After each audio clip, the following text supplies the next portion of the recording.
आसान नहीं है मंजिल को पाना, सालों का संघर्ष मायने रखता है। कंधों पर उज्जवल समाज का भार लेकर तत्वज्ञान का दीप जगाना पड़ता है। जी हाँ, कहते हैं जितनी बड़ी सफलता उतना बड़ा संघर्ष। संघर्ष को जीवन का अहम हिस्सा माना जाता है, या फिर यूं कहें कि संघर्ष ही हमारे जीवन की दिशा और दशा निर्धारित करता है। एक समय आता है जब इंसान की बुलंदियां जो जमीन से आसमां की तरह सबको दिखाई देती हैं, लेकिन उसके पीछे का संघर्ष किसी को दिखाई नहीं देता। उस व्यक्ति ने इस मुकाम तक पहुंचने के लिए कितना संघर्ष किया, क्या क्या कष्ट उठाने पड़े, कितनी गालियां सुननी पड़ी, ये सब कोई नहीं जानता। सब उसके इतिहास को भुलाकर वर्तमान को देखते हैं। जीवन में संघर्ष तो हर कोई करता है, लेकिन उसका उद्देश्य मायने रखता है। अधिकतर लोगों का संघर्ष धन दौलत परिवार तक ही सीमित रहता है, लेकिन कुछ लोगों का संघर्ष समाज में परिवर्तन से जुड़ा होता है। ऐसे लोगों का संघर्ष इतिहास बन जाता है और फिर इतिहास में उनका नाम सुनहरे अक्षरों में अंकित होता है। ऐसे महापुरुष लोगों के दिलों पर अमिट छाप छोड़ देते हैं और मृत्यु के बाद भी जग में उनकी कीर्ति बनी रहती है। इतिहास इस बात का गवाह है कि जब किसी महापुरुष ने संसार की भलाई के लिए कदम बढ़ाया है, उसे हमेशा संघर्ष करना पड़ा है, जिससे बड़े बड़े परिवर्तन हुए हैं और उन परिवर्तनों के साथ लोगों का जीवन भी सुलभ हुआ है। कहते हैं संघर्ष जितना बड़ा होगा, जीत उतनी ही शानदार होगी। आध्यात्मिक मार्ग में भी भक्तों और संतों ने ऐसे ही कठिन संघर्ष किए हैं और आध्यात्मिक मार्ग में फैले पाखंडवाद को खत्म करने के लिए वे हमेशा सच पर अड़िग रहे। वह दुनिया वालों के जुल्म सहते हुए भी सच्चाई का रास्ता नहीं छोड़ा। उन्होंने ये सब इसलिए किया ताकि पूरे विश्व का मार्गदर्शन हो सके। गुरु नानक देव जी, रविदास जी व मीराबाई को कौन नहीं जानता। सत भक्ति के लिए समाज परिवार से संघर्ष किया। इनके संघर्ष की मिसाल आज भी दी जाती है। आज भी जग में इनकी महिमा का गुणगान किया जाता है। ऐसी महान आत्माओं की मोक्ष के बाद भी संसार में उनकी महिमा बनी रहती है। संघर्ष करने वाले महापुरुषों की कहानियां पढ़ते समय हमारे दिल और दिमाग में विचार आते हैं कि यदि इन महापुरुषों के समय में हम भी होते तो तन मन धन से संघर्ष में इनका साथ देते। परंतु ऐसा कहना आसान है, लेकिन वास्तव में किसी भी महापुरुष का संघर्ष में सहयोग करना और उसके संघर्ष और सच्चाई को सही ठहराना बहुत मुश्किल है। आइए आपको ऐसी ही एक अद्वितीय संघर्ष की कहानी से रूबरू करवाते हैं, जो वर्तमान के परिप्रेक्ष्य में अतुलनीय है और आने वाले समय में सुनहरे अक्षरों में लिखी जाने योग्य है। संघर्षपूर्ण जीवन जी रहे इस महापुरुष ने अपना जीवन जनता की भलाई के लिए ईश्वर को सौंप दिया। वर्तमान में ये महान संत सच्चाई की राह पर चलते हुए कठिन संघर्ष कर रहे हैं। वे सामाजिक व आध्यात्मिक मार्ग दोनों में ही संघर्ष कर रहे हैं, जिससे मानव समाज का भला भी होगा और मोक्ष भी। वो महान संत जगत गुरु तत्वदर्शी संत रामपाल जी महाराज हैं, जिन्होंने जनता के कल्याण के लिए अपना पूरा जीवन दांव पर लगा दिया। 8 सितंबर 1951 का वो शुभ दिन, जिस दिन संत रामपाल जी महाराज जी का जन्म गांव धनाना, जिला सोनीपत, हरियाणा में एक किसान परिवार में हुआ। बचपन से ही भगवान के प्रति अटूट आस्था होने के कारण हर छोटी बड़ी खुशी पर भगवान का शुक्रिया करना, पूजा करना उनकी दिनचर्या का एक अहम हिस्सा बन गया था। हनुमान जी के परम भक्त होने के नाते हर मंगलवार का व्रत रखते, सालासर बालाजी जाते और हनुमान चालीसा का पाठ भी किया करते थे। इंजीनियरिंग की पढ़ाई पूरी कर संत जी हरियाणा प्रांत में सिंचाई विभाग में जूनियर इंजीनियर की पोस्ट पर नियुक्त हुए, जहां पर 18 वर्ष कार्यरत रहे। फिर एक दिन अचानक संत रामपाल जी महाराज के जीवन को नया मार्गदर्शन, नई दिशा मिली जब इनकी भेंट संत रामदेवानंद जी से हुई। उन्होंने 17 फरवरी सन 1988 फागुन मास की अमावस्या को रात्रि के समय परम पूज्य स्वामी रामदेवानंद जी से नाम दीक्षा प्राप्त की, जिसके बाद संत रामपाल जी स्वामी जी के सत्संग में ज्यादा से ज्यादा जाने लगे और उस तत्व ज्ञान का जिक्र लोगों से करने लगे। वह पुण्यात्माओं को गुरुदेव स्वामी रामदेवानंद जी के पास ले जाकर नाम दिलवाया करते, घर पर भी रहकर चर्चा किया करते थे। फिर एक दिन अचानक सन 1993 में परम पूज्य स्वामी रामदेवानंद जी ने सदगुरु संत रामपाल जी महाराज को सत्संग करने की आज्ञा दी।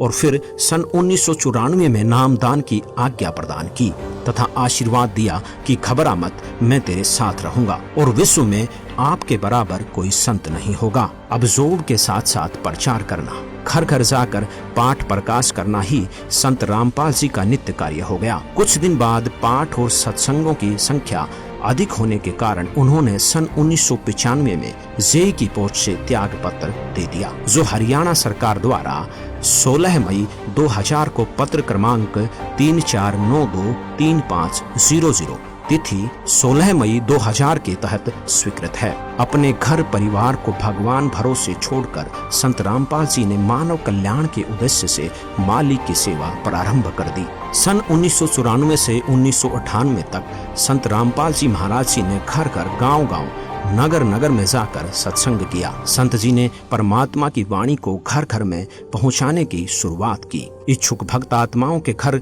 गरीबदास जी महाराज जी के ग्रंथ साहिब की स्थापना करते और पाठ प्रकाश करते। धीरे धीरे संत जी के बहु संख्या में अनुयायी हो गए और सन 1999 में गांव करोथा, जिला रोहतक, हरियाणा में सतलोक आश्रम की स्थापना की तथा 1 जून 1999 से 7 जून 1999 तक परमेश्वर कबीर जी के प्रकट दिवस पर 7 दिवसीय विशाल सत्संग का आयोजन करके आश्रम की शुरुआत की। वह महीने की प्रत्येक पूर्णिमा को 3 दिन का सत्संग प्रारंभ किया। सन 2003 में संत जी ने अखबारों व टीवी चैनलों के माध्यम से सत्य ज्ञान का प्रचार करना शुरू कर दिया और अन्य धर्मगुरुओं से भी शास्त्र विरुद्ध ज्ञान त्याग कर समाज को भ्रमित न करने व सत्य ज्ञान स्वीकार करने का आग्रह किया। परंतु नकली धर्मगुरुओं ने अपनी दुकानें बंद होती देख इस सत्य ज्ञान को स्वीकार करने की बजाय इसका विरोध करना शुरू कर दिया। जिसके बाद जहाँ भी जिस भी नगर में संत रामपाल जी सत्संग करने जाते,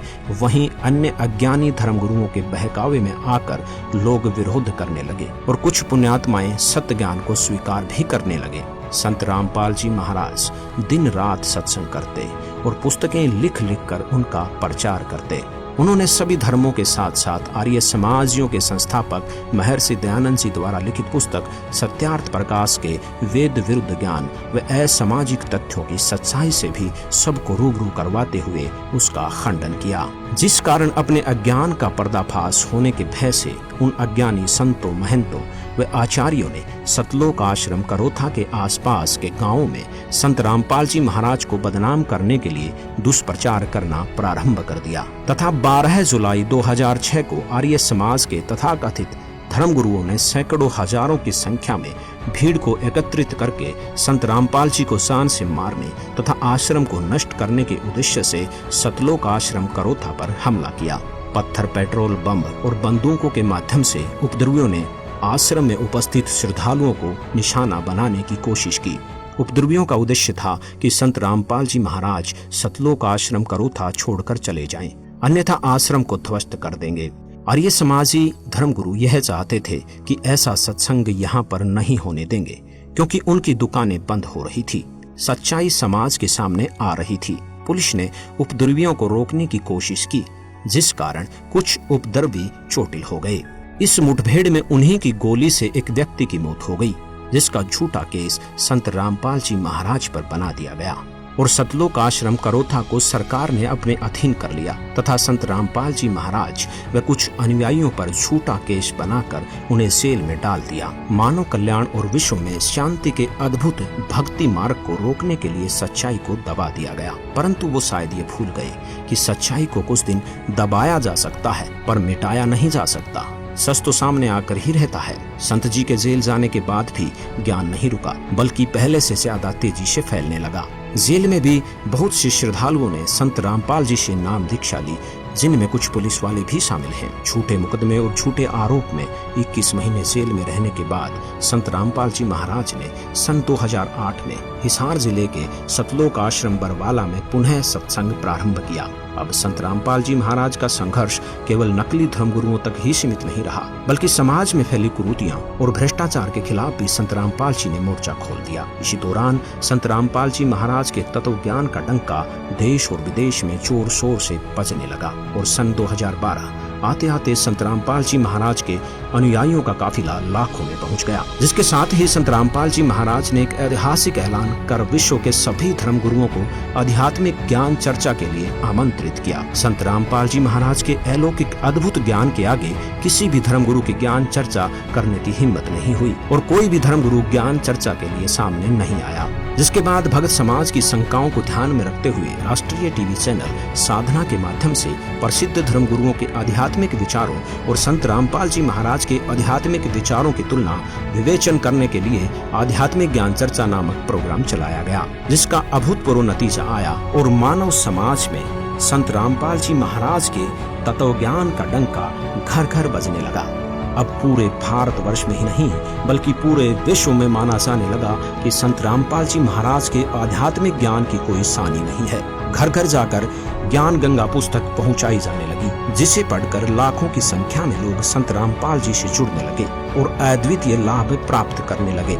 सन 2013 में सुप्रीम कोर्ट ने सतलोक आश्रम करोथा, जो कि 2006 से प्रशासन द्वारा सील कर रखा था, उसको वापस बाइज्जत संत रामपाल जी महाराज को सौंप दिया, जिसकी खुशी में संत जी के अनुयायी आश्रम की साफ सफाई करने के लिए आश्रम करोथा पहुंचे और सफाई करने लगे। परंतु कुछ आर्य समाज से जुड़े लोगों से ये बर्दाश्त नहीं हुआ और वे आश्रम में संत रामपाल जी के अनुयायियों पर हमला करने के उद्देश्य से फिर से भीड़ इकट्ठी करके आश्रम के सामने पहुंच गए। संत रामपाल जी ने अनुयायियों से गेट बंद करके केवल सुमरिन करने को कहा। आर्य समाजियों ने आश्रम पर पत्थरों से हमला बोल दिया। पुलिस भी वहां पहुंच गई, पर आर्य समाज ने पुलिस पर भी हमला कर दिया। परंतु कुछ ही देर में पुलिस ने स्थिति संभाल ली और बाद में आश्रम को खाली करवाया गया। जिसके बाद करोथा आश्रम में सत्संग नहीं हो सका।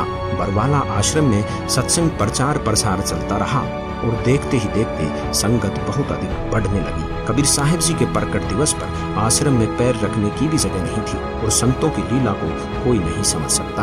परमात्मा के तत्व ज्ञान का प्रचार तीव्र गति से बढ़ाने के लिए संत जी को कठिन संघर्ष करना पड़ रहा है। नवंबर 2014 में हुए बरवाला कांड को तो हर कोई जानता है। तकरीबन 4 घंटे चले उस घमासान और उपद्रव को देखकर मानवता शर्मसार हो गई। अचरज की बात तो यह है कि इस उपद्रव में 6 लोगों की मौत हो गई, जिसका आरोप भी संत रामपाल जी महाराज के सिर पर मंड दिया गया। संत रामपाल जी महाराज व उनके अनुयायियों पर झूठे केस लगाए गए, जिसका उनके पास कोई सबूत नहीं था। उनके जेल जाने के बाद भी तत्व ज्ञान रुका नहीं, बल्कि पहले से 10 गुना तेजी से विश्व में फैल रहा है। सच की राह पर चलने वाले हर महापुरुष को कठिन से कठिन संघर्ष करना पड़ा है, फिर चाहे वे स्वयं परमेश्वर कबीर साहिब जी ही क्यों न हो, जिन्हें सत्य आध्यात्मिक ज्ञान का प्रचार करने के शुरू में 52 बार जान से मारने का प्रयत्न किया गया, परंतु सच को मिटाया नहीं जा सकता। सच ऊपर आकर ही रहता है। संत रामपाल जी महाराज ने केवल आध्यात्मिक मार्ग में ही संघर्ष नहीं किया, बल्कि सामाजिक कुरीतियों के खिलाफ भी आवाज उठाई। दहेज प्रथा, नशे जैसी कुरीतियों को जड़ से खत्म करने के लिए ये मिशन चलाया तथा विश्व को दहेज मुक्त, नशा मुक्त व दुराचार मुक्त बनाने का बीड़ा उठाया। आज उसका नतीजा भी देखने को मिल रहा है। संत रामपाल जी महाराज जी के जितने भी अनुयायी हैं, वो किसी भी प्रकार का नशा नहीं करते, मांस नहीं खाते, जुआ नहीं खेलते, सट्टेबाजी, न दहेज लेते हैं न देते हैं, गाना बजाना, नाचना, ये सब संत रामपाल जी के अनुयायी नहीं करते, जिससे संत रामपाल जी महाराज जी द्वारा एक स्वच्छ समाज तैयार किया जा रहा है। संत रामपाल जी ने एक उदाहरण से स्पष्ट कर दिया कि जिस प्रकार रेल को रोकने के लिए एक अंधा गधा पटरी के बीच में खड़ा हो जाता है, अपनी पिछली दोनों टांगे उठाकर मारता है, उसे रेल नहीं रुकती और वो गधा मर जाता है। इसी प्रकार जो इस तत्व ज्ञान को रोकने का प्रयास करेगा, वो अंधे गधे के समान होगा, जो अपना ही नाश करवा बैठेगा। आज संत रामपाल जी महाराज जी का सच्चा ज्ञान आसमान छू रहा है और दिन प्रतिदिन उनका ये तत्व ज्ञान विश्व में बहुत तेजी से फैल रहा है, जिसे रोकना मुश्किल ही नहीं, नामुमकिन है। आज उनका संघर्ष फल रहा है और विश्व भर के लोग उनसे जुड़ रहे हैं तथा उनका मानव समाज के कल्याण का मिशन सफल हो रहा है। आज कबीर परमेश्वर की असीम दया से विश्व में 500 से अधिक नाम दीक्षा केंद्रों पर संत रामपाल जी महाराज से नाम दीक्षा ग्रहण करने की सुविधा उपलब्ध है। इसलिए पूरे विश्व के भाई बहनों से हमारा आग्रह है कि संत रामपाल जी द्वारा दिए गए तत्व ज्ञान को ध्यान पूर्वक सुने, समझे और उनसे नाम दीक्षा लेकर अपना मानव जीवन सफल बनाएं। सत साहिब।